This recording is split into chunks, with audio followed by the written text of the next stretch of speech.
Jagannath, the Supreme Lord of the Universe, is synonymous to Odisha and Odisha's people. He is not only a faith but also the life, cult and tradition of millions of Odishans and others residing in the state and across the globe. At a time when COVID-19 pandemic seems to be changing the world order, it has also created upheavals of enormous proportions. Apart from economic or humanitarian crisis, the latest COVID chronicle has now triggered a once-in-a-lifetime disruption in the lives of Odias that will remain etched in the history of the state in times to come. The Supreme Court of India has pronounced the historic decision to cancel the centuries-old Rath Yatra of Lord Jagannath this year in view of COVID pandemic. Hearing a plea filed by NGO Odisha Vikas Parisad, the court ruled that during this unprecedented situation, when the lives of the common people are at a huge risk, it would be improper to go ahead with the festival.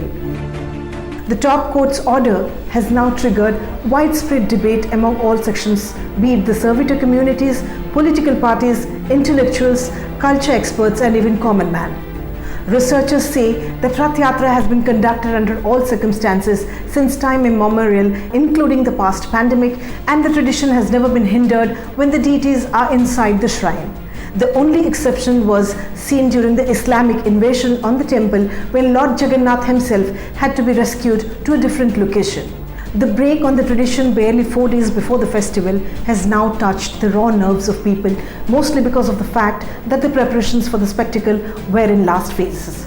Many believe that though the biggest spectacle of Lord Jagannath, Rath Yatra could have been conducted without devotees, much like several other rituals conducted in a subdued manner in Puri this year, if the state government had presented its arguments after making necessary modifications to its previous order. The grand affair could have been conducted in a sober way.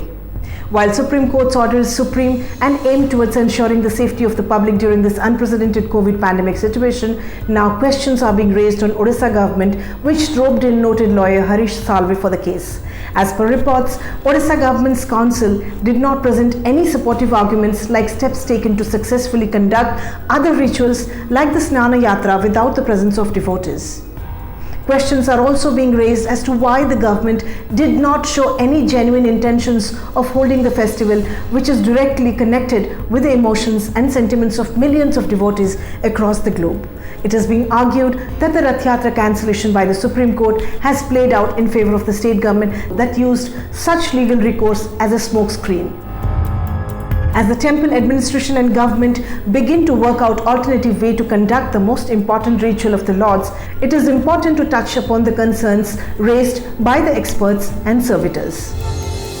After the state cabinet ruling last evening that the Supreme Court's order will be binding, the possibility of holding the festival even without devotees or with the help of chariots and elephants may also not be possible. It is being said that the cancellation of Rath Yatra will lead to severe disruption in future rituals, offerings and festivals of the Lords. Many others have also begun to wonder as to how the Holy Trinity, who are still inside the Onasara chamber after Snana Yatra, will now be brought back to their Ratna Singhasana.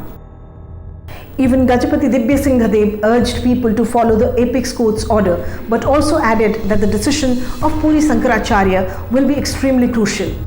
While speaking to media, Shankaracharya today welcomed the apex court's decision, but suggested that it should review its decision and pronounce a judgment allowing the deities to board the chariots, ban public congregation and telecast the fest live on TV. The servitors' body requested the state government to approach Supreme Court immediately to modify its order dated June 18 to allow conduct of Rath Yatra by imposing strict curfew in Puri city and ensuring absolute non-congregation of people. In a letter to Chief Minister Naveen Patnaik, the servitors' body said the order of the Supreme Court is bad for several reasons. It seems that the Supreme Court was not properly apprised of the preparations made by temple administration and Odisha government. The state government had earlier issued 2 notifications on June 1 and 7 restricting the entry of devotees into religious institutions and closure of such places of worship. Based on the notifications, the petitioner had moved Supreme Court seeking cancellation of Rath Yatra. In a related development, Sri Jagannath Sena has called for a dawn to dusk Bandh in Puri from 6 am to 6 pm today, protesting staying of Rath Yatra by the Supreme Court. After the Supreme Court verdict, Odisha Cabinet on Thursday also late in the evening decided to implement the Apex Court's directive on Rath Yatra. The cabinet meeting chaired by Chief Minister Naveen Patnaik decided to inform the Sri Jagannath Temple Management Committee to implement the directive of the Apex Court. The district magistrates have also been directed to inform temple management committees and other institutions in the districts to implement the directives. With the Temple Management Committee still continuing with the meeting now, it remains to be seen whether the state government will stick to the decision of the Apex Court or make a fresh appeal.